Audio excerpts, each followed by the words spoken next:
Hello and welcome to Anime Reactions TV.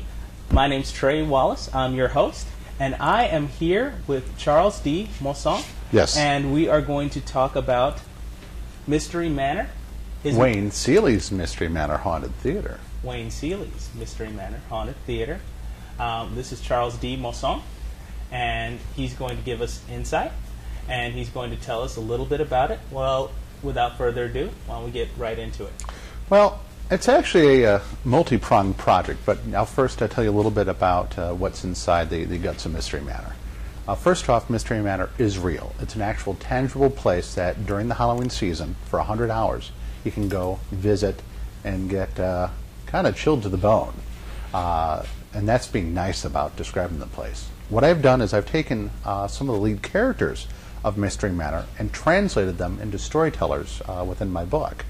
A little similar to Tales from a Crypt or EC type comics, but you have a much wider menagerie of characters and insights. Some people have asked why I use different techniques or styles within the book, and that's to give a different impression or a different feel or flavor. For example, you as an interviewer have a technique, a style, a way about you when you retell a story. While a 8-year-old child who had witnessed a bad accident, as compared to myself, would have two different ways of describing it. So I try to match a style that would best give the feel of how that person is telling you the story. So it's perspective-based. Correct. So it's perspective-based. Correct. Each different. For those of you who haven't seen the magazine, when you go through it, each story has a different. The artistry changes. Correct. The manner, the dialogue changes as well. Yes.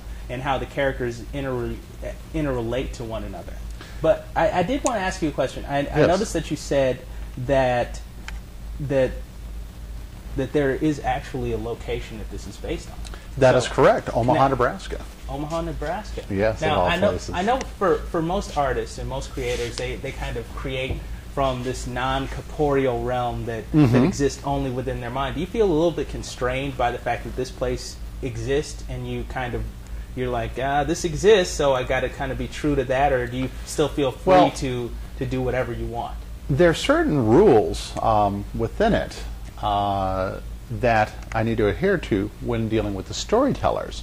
But the stories that the storytellers tell you, I have complete free reign.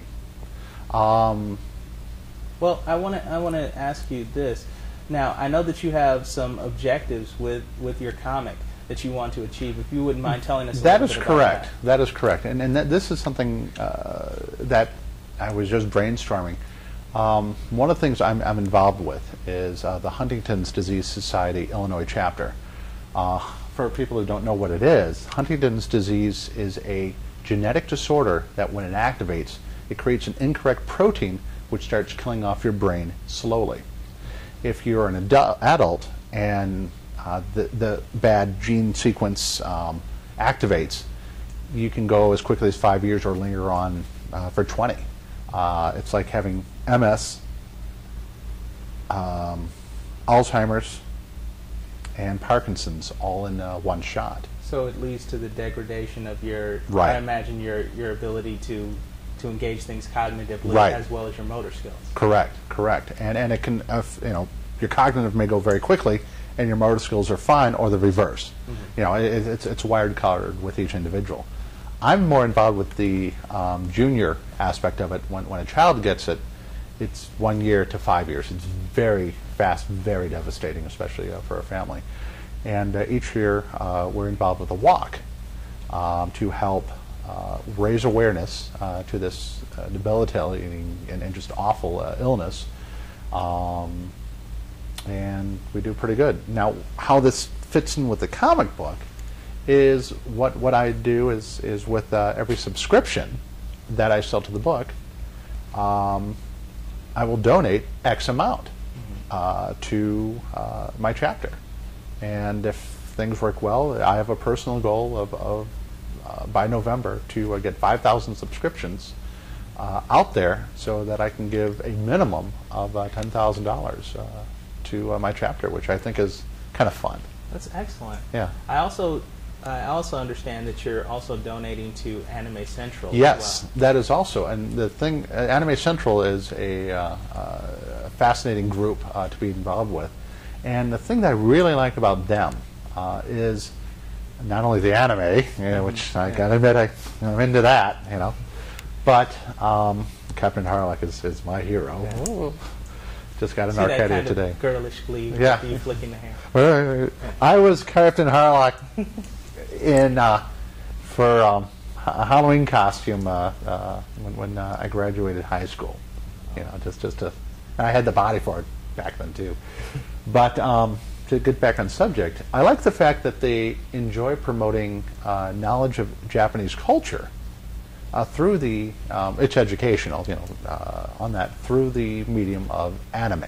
And I just find that fascinating. So, what's neat on my website is you can choose for Silver Phoenix not to donate anything, or donate to the Huntington's Disease Society, or donate to Anime Central. Mm-hmm. So, let's say you get a subscription to Mystery Manor, you can, have a la carte choices on what we can do.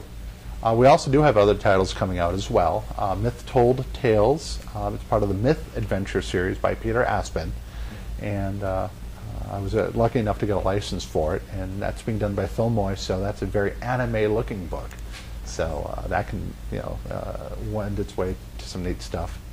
Rune Sword is another title that I'm working on. So I have 2 fantasy books, a horror book, and soon I'm planning to resurrect my superhero, or souped-up hero adventures. Yes. Nice. Yeah.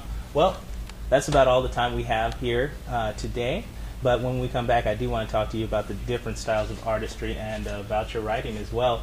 But for all of you anime faithful, please do tune in to us next week. You can see us on Channel 19 at 4 p.m. on Friday and 5 p.m. on Saturday. Thank you once again, and please do join us, and thank you for bringing us into your homes. Good night. Channel 19! Yeah. Channel 19! Yeah! Channel 19! Oh! Channel 19! That's what's going on. Good show. Thanks.